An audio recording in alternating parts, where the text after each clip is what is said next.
This fellow here, a guy by the name of Steve Vai. So if you don't know Steve Vai, you should. Well, if you're a musician, you do. If you're a musician, you do know. But if you're not a musician, the lesson Steve gave me, he missed the bit about the fireys. He only saw the bit about me wanting to inspire and to motivate and all of that sort of thing. So Steve gave me a very good lesson, but he's not going to mention the fires at all, because even though I asked him that this was in support of the fires, he just gave us a great motivational lesson. It's amazing. So Steve Vai, I met Steve many years ago, and this is who he is. He's that's him in the band Whitesnake, but he's played for Frank Zappa. He was in the Ralph Macchio movie Crossroads. He was the devil's guitarist in Crossroads.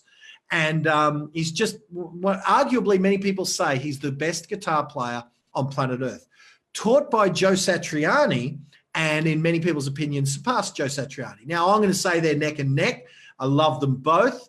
But Steve Vai, when I met him, and there's me, and you just don't want to look at that mess. There's me and there's Steve at a gig. And, you know, it was amazing to have spent some time with Steve. Someone asked him, Steve, how do you get to be the best guitar player in the world? And I remember the schedule that he told us that he kept. There was a little group of us, maybe 2 or 3 of us. And he said that he would wake up, eat, get a drink, have a wee, practice and do speed drills for half an hour. Then he'd write a song for 2 hours. Then he'd do speed drills for 3 hours. Then he'd go to a practice session with the band for 4 hours. Then he'd do speed drills after that. Then he'd perform that. Then he'd write songs in the afternoon. Then he'd perform that night. Then he'd warm down after the night and just practice. He was literally 18 hours a day with that freaking instrument in his hand. And that's what it took to become the best in the world. And it's interesting, whilst he said that that was what he did, he didn't share with us that night so many years ago.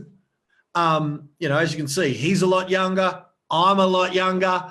He didn't share with us so many years ago what fueled that discipline. And I love that he just gave me a wonderful video. I made a little donation to his charity, and in order for him to give us this lesson.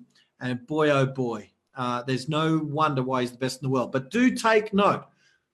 He's giving this lesson assuming that we are wanting to play an instrument like he does. How do you get to be the best guitarist in the world?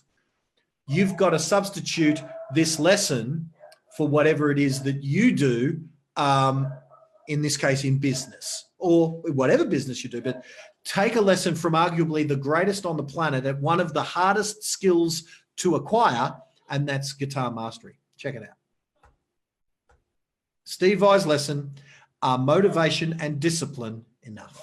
Hey there, folks. This is Steve Vai. That's right. And this is going out to Glenn Twiddle's mates and students, because Glenn was kind enough to make a generous donation to the Make a Noise Foundation.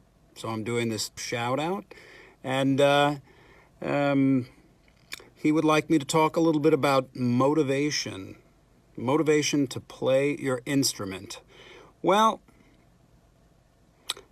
if you're there's a substitute. There's a better substitute for motivation and discipline. Okay? A lot of people believe that you have to have discipline to practice and to, you know, make sure you stick to your schedule and you sit down and you focus. But I don't have any discipline, actually. I prefer passion.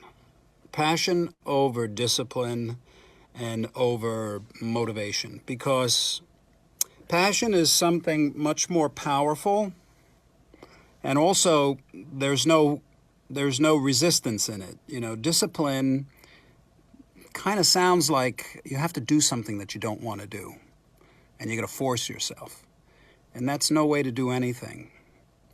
But passion is much more powerful because there's no, like I said, there's no resistance in it. There's only a deep desire and an enjoyment and actually an enthusiasm. You know, there's so much enthusiasm and passion that it completely transcends discipline. You know, discipline is like I say, it's got like this kind of in it. So how do you discover your passion? That's usually a question I hear often. And I can tell you that passion is the evolution of enthusiasm. That's right. So in you is a creative being. No exceptions. Everybody is creative. And being that you enjoy the guitar, you can find a lot of creativity on the guitar. And what I suggest you experiment with is forgetting about expectations, making it a living even, or figuring out how you're going to let everybody know how great you are. Forget about all that and just find something on the instrument that you enjoy playing without any excuses, without trying to impress anybody. There's something that you play, and it has to come from your unique creativity. Because you really put away all of the preconceived ideas of the way you should be playing and what you should be doing. Just put that all aside. All that stuff will be there when you come back, if you want it, which I hope you don't. Because when you're focusing on your instrument itself and you're allowing the feeling of enthusiasm, even if it's just a little bit, you just got to find one little enthusiastic idea, and you'll know it because it'll give you that little aha moment. You go, oh, I see, you know. Now that's the seed. That feeling of enthusiasm is the seed that you need to cultivate. And it's great, it's fun. It's much better than anything else in the world. Because the more you follow it, the bigger it gets. And then there's an excitement. And then that evolves into passion. And when you're in a state of passion, you're really connecting to the creative impulse of the universe. There, I said it, because it's true. So it's flowing through you, and it's almost like time even dissolves. You ever notice, like, when you're really into something, it's like you put your head down, then you pick it up, and it's many hours later? Well, that's the illusion of time that dissolves when you're in a state of passion. And it's a beautiful thing. So this passion will grow, and it will guide you. It will guide you every step of the way to find more and more your creative comfort zone and your creative joy. So that's my motivational speech for you guys. I hope you find your passion. Remember, it starts out with just a little bit of enthusiasm. It's like a little thread, you know, you pull it and pull it and pull it. Next thing you know, you're knitting a sweater. All right, I wish you guys all the best.